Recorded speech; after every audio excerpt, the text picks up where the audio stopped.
The genetic editing of plants to contain edible vaccines is well underway.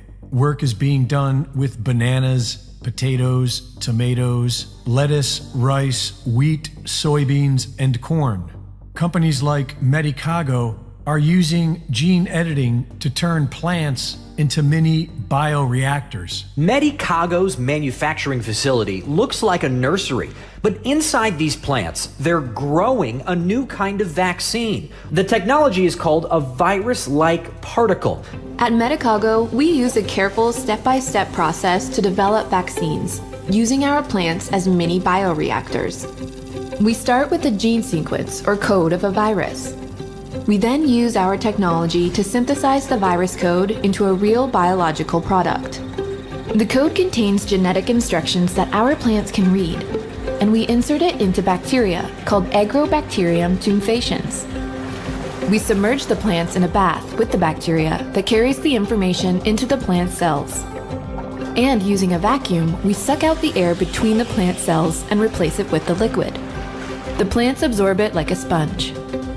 At the end of their bacterial bath, we return our plants to a carefully controlled greenhouse to let them get on with their natural growing business for at least 4 days. Now the plants will start producing the most important ingredient of our vaccines, virus-like particles. Gene editing is now officially in our meat industry. Lobbyists for the cattlemen and pork associations in several states have confirmed that they will be using the mRNA COVID vaccines on their livestock. Attorney Tom Renz has been warning that there is no law requiring anyone to give informed consent for vaccine food. There are no laws requiring anyone to tell you the food you are buying has been vaxxed with the spike protein clot shot. The UK recently passed into law the Genetic Technology Precision Breeding Bill. The bill amends the Environmental Protection Act of 1990 to exclude references to precision-bred organisms so far as they relate to marketing. Precision-bred organism is another term for gene-edited. So now in the UK, food that's been gene-edited can be legally marketed as non-GMO. And if this UK gene-edited meat makes its way to America, it can be labeled non-GMO here as well. And so long as it's butchered in America, it can be labeled product of USA. The fake alternative meat being pushed by Bill Gates and others is made of immortal cell lines. In other words, cancerous tumor cells. Real meat is being blamed for climate change. And a recent independent study suggests that most of our meat is already contaminated. Using infrared spectroscopy and electron microscopy, Dr. Anna Maria Mialcia has been studying the blood of the vaxxed and the unvaxxed for over a year now.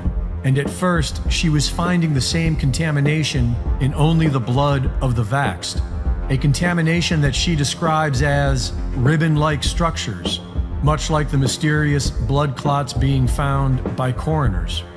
But lately she's been finding these ribbon-like structures in the blood of the unvaxxed as well.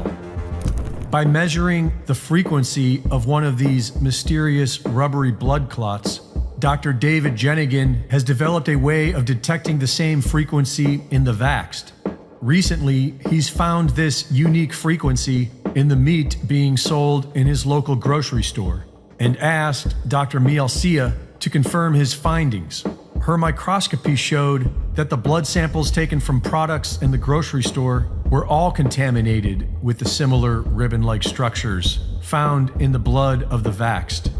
Most of the meat in the grocery store is from overseas, and if we want to eat uncontaminated meat, we'll have to start buying direct from farms in America that still produce all-natural organic protein, and take back control of our democidal government. A bill that merely requires the labeling of products that can alter your genetics, requires companies to share info on transmissibility of gene-altering interventions, and also requires fully informed consent to be given for any vaccine, gene therapy, or medical intervention. A crucial bill template that should have passed years ago. in every U.S. state. Yet the rhinos in Missouri, led by the Democrats and Republican House Speaker Dean Plocher, are slow-walking Missouri House Bill 1169 through committee to prevent it from being approved this session.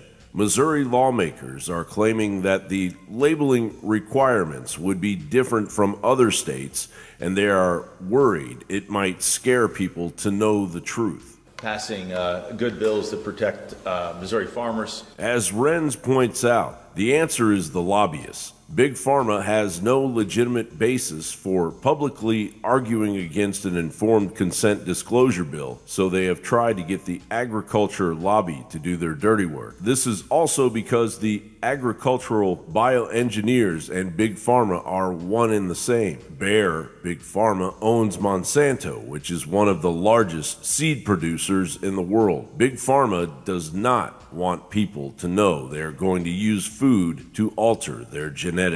It's 2 pages, by the way. No riders, no jokes, nothing, just very straightforward. You can read it. It's House Bill 1169 in Missouri. This has become the most contentious bill in Missouri history. The mRNA gene therapy type drugs, and by the way, when I say that, just for anybody that doesn't know, I have Moderna's documents. They call it a gene therapy. They've been working on it for more than at least 2 decades. So what they did was they went to the ag community. They went to Missouri Cattlemen's Association, the Missouri Corn Growers Association, Missouri Pork Association, Farm Bureau, soybean growers.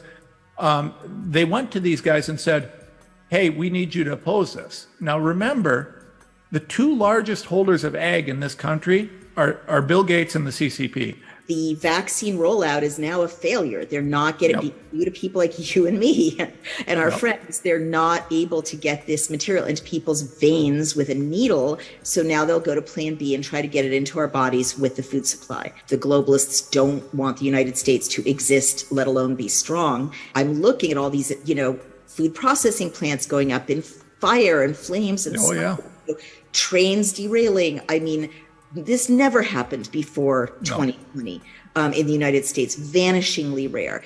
Doc Pete here, up here in north side of the Ohio River. Understand this. This country is under attack. Our food source is under attack. This is unconventional warfare stuff. This has gone beyond just 5th generation warfare. This is a straight up attack on our very existence. We need to understand that, and we need to be serious about it, have solutions. In 1992, Maurice Strong, Secretary General of the UN Earth Summit and member of the Club of Rome, said, "It is clear that current lifestyles and consumption patterns of the affluent middle class involving high meat intake, consumption of large amounts of frozen and convenience foods, use of fossil fuels, ownership of motor vehicles, small electrical appliances, home and workplace air conditioning, and suburban housing are not sustainable." Point is, this all fits together, right?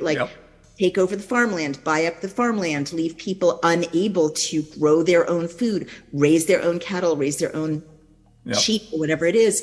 And then you have to eat the frankenfood that, has been bought up and contaminated at the levels that you're describing by Bill Gates, by China. It's horrific. To the silent majority, it has never been clearer that the New World Order is blitzkrieging and kamikazing from every direction.